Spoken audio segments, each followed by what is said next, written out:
वासुदेवाय ओम नमो भगवते वासुदेवाय ओम नमो भगवते वासुदेवाय। श्री ज्ञानेश्वरी अध्याय दूसरा श्लोक 60वां। यतो ह्यपि कौन्तेय पुरुषस्य विपश्चितः इंद्रियाणि प्रमाथिनि हरन्ति प्रसभं मनः। अन्यथा इसके अतिरिक्त अन्य किसी उपाय से ये इंद्रियां वशीभूत नहीं होती हैं। हे अर्जुन, जो लोग इन इंद्रियों का निग्रह करने के लिए प्रयत्नशील हैं, जो लोग अपने चतुर्दिक यम नियमों का घेरा लगाए रहते हैं और जो मन को सदा अपनी मुट्ठी में कैद किए हुए रखते हैं, उन्हें भी ये इंद्रियां हमेशा व्याकुल किए रहती है। इन इंद्रियों का पराक्रम इतना गहन है, जैसे यक्षिणी मंत्रवेता को भ्रमित कर देती है, वैसे ही ये विषय भी रिद्धि सिद्धि के वेश में आते हैं और इंद्रियों को स्पर्श करके मनुष्य को पल भर में भ्रमित कर देते हैं। उस समय मनुष्य का मन पर से नियंत्रण हट जाता है और वह अभ्यास त्याग कर तथा निश्चिंत होकर बैठ जाता है। इंद्रियों की शक्ति ऐसी विलक्षण होती है। तानि सर्वाणि संयम्य युक्त आसीत मत्परः वशो हि यस्य इंद्रियाणि तस्य प्रज्ञा प्रतिष्ठिता। इसलिए हे पार्थ, मैं कहता हूँ कि विषयों का लोभ पूर्णतः त्याग कर जो मनुष्य इंद्रियों का सर्वथा दमन करता है, वही योग निष्ठा में समर्थ होता है।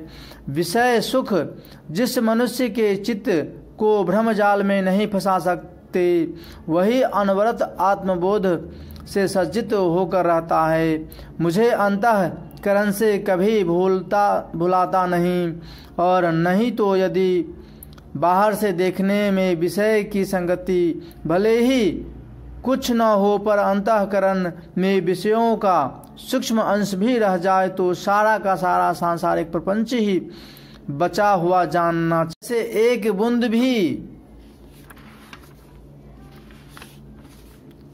विष का पी लिया जाए तो वह विष निरंतर बढ़ता जाता है और जब अंत में वह बेधड़क होकर जीवन का नाश करता है, ठीक वैसे ही यदि मन में इस विषयों की थोड़ी बहुत आशंका भी शेष रह जाए तो वह सारे विवेक का नाश कर डालती है। ओम नमो भगवते वासुदेवाय। ओम नमो भगवते वासुदेवाय।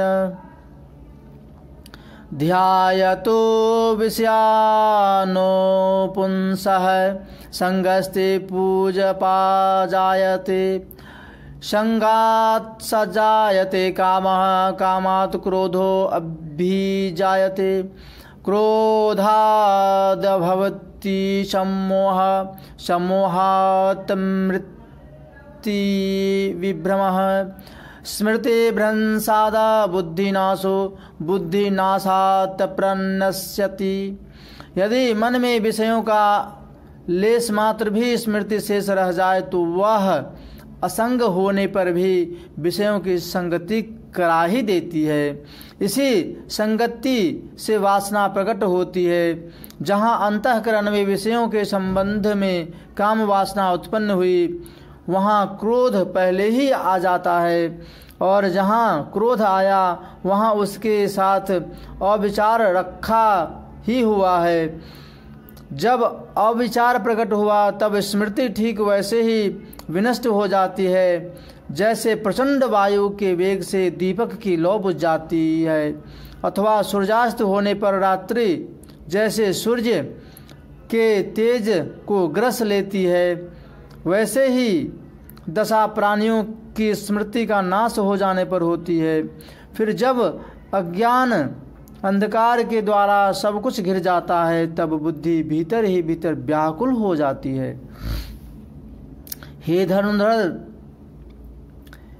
जिस प्रकार जन्मांध को कभी दौड़कर भागना पड़े तो वह दिन हीन होकर इधर उधर भटकता फिरता है, उसी प्रकार बुद्धि भी भ्रम में पर कर इधर उधर भटकने लगती है। जब इस प्रकार स्मृति नष्ट होने पर बुद्धि की दशा एकदम विकट हो जाती है, तब विवेक शक्ति का बिल्कुल सफाया हो जाता है। चैतन्य के विनाश से जो दशा शरीर की होती है, वैसे ही दशा बुद्धि की नाश से मनुष्य की हो जाती है। इसलिए हे अर्जुन, में इतना ही जान लो कि जैसे एक छोटी सी चिंगारी ईंधन लकड़ी में लग जाए तो उसकी आग फैलकर सारे त्रिलोकी को भस्म करने के लिए प्राप्त होती है, ठीक वैसे ही यदि मन में विषयों का ध्यान आ भी जाए तो उससे मनुष्य का पतन अवश्यंभावी है। ओम नमो भगवते वासुदेवाय, ओम नमो भगवते वासुदेवाय, ओम नमो भगवते वासुदेवाय। क्रमशः